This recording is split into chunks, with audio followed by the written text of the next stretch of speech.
This video is going to be a resource full of bilateral integration activities. Now remember, we're not out to be practicing activities, we're out to be using play to develop these skills further and so that your child is ready for the more formal tasks at school. So it's a run through of many different ideas, although there are hundreds and hundreds of more ideas. And I did have to limit myself, and I keep thinking of more and more ideas. I'm sure you can all share ideas too, but this might give you a starter for 10 and help you think what else you can do and what types of games and activities you've got at home to use to develop your child's bilateral integration skills. So let's have some fun. So what we're encouraging for this one is to have 2 feet together. They might do a little asymmetric jump, but if you try and encourage them to pretend that they've got their feet glued together, that's quite often what I say. So off you go, James. And we're trying to follow the numbers. Now your child might not know the numbers in order, but that just helps them to start to recognise what they look like. And James is swinging his arms nicely as well. And then, so we've made this into an obstacle course. So this one, he's going to climb the ladders. So really stretching up, James.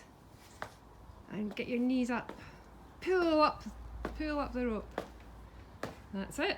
And then onto the arrow. So this is looking at 2 feet together again, but now we're looking at direction sense. We've been able to turn. Oh, that was super speedy, James. Now this one is marching. So really... Well, that's our attempt at drawing a drum. Right, marching. Marching is a fantastic bilateral integration activity. Trying to encourage both hands at the same time and not against their body. And you can do counting as well, so it just gets them used to the numbers. So roll and stop, roll and stop. Roll and stop, bounce and catch. If they're struggling to know where to bounce it, if they're bouncing it too close to them or too close to the other person, you could put a mark with chalk on the ground. Again, you could do counting with this. So we've got throwing and catching in this game, and you could adapt this. You could have different sizes of boxes, different size of balls. If they're struggling with the ball, you could use bean bags, or the bean bags made from socks that we made earlier. You can do counting, you can get points. Make it fun rather than just throwing for the sake of throwing. So you might be throwing that to access the next stage of the game. You can make it further away, you can make it easier. You want to make sure that your child's always succeeding, and then make it ever so slightly more difficult as they get better at it.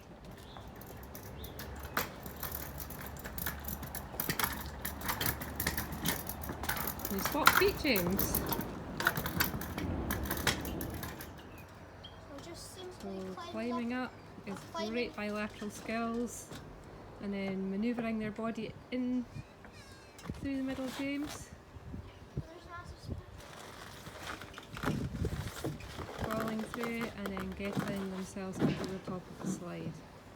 A very complex bilateral integration moves, but that's why playing at the park is so good for developing skills.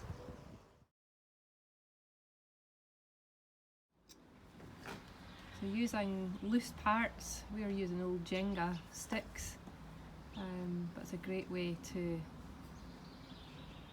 build, use your imagination, but also get the 2 hands working together, problem solving.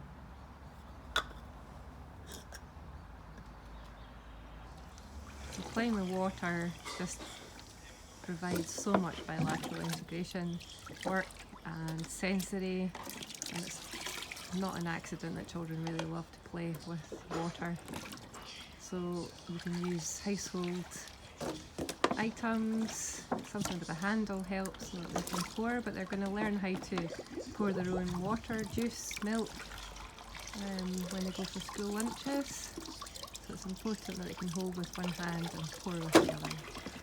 So drawing with two hands at a time is fun, and it develops bilateral skills before it develops the dominant hand and assistive hand.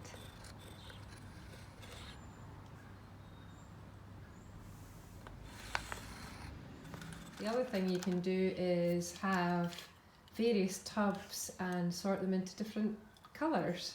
So James, can you just do a little bit of sorting? I know you're building something. Okay. So White. they might go into... White goes here.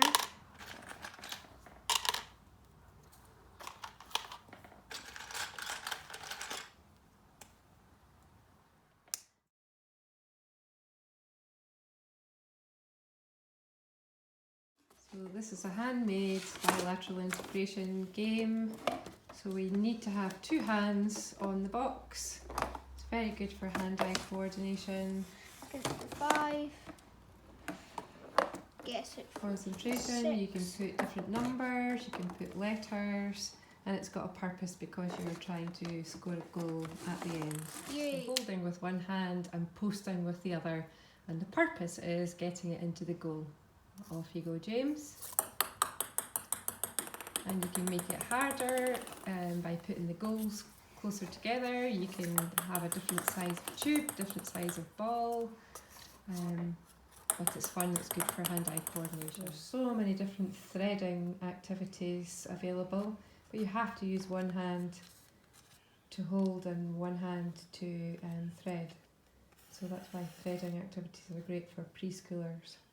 And manipulating within the hand the string. Different bottle lids, if you're doing the play outside or playing in water using different bottles. So we're getting good manipulation, so fine motor skills and bilateral integration. Preparing different strips of paper is really good for bilateral integration and fine motor skills. You could use this ripped up paper for paper mache for different collages, and construction things in different tubs helps to develop bilateral integration skills. So taking the lid off, obviously building something with Lego, so you're putting different things together. You can get different sizes, but they're brilliant for bilateral integration. This time we've got an inner tube attached to a tractor, and we're winding up the tractor. If you've got more than one child, you could have a little bit of a race, or they can see how quickly they can get the tractor over the lines. You can make lots of games. This is a copying postures game, and this should be done relatively quickly, so they're not thinking about it too much. Right, off you go, Charlie. And James is copying.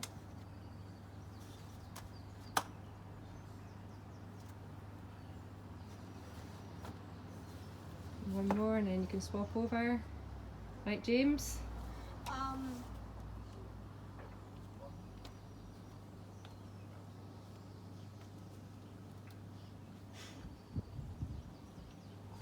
One more.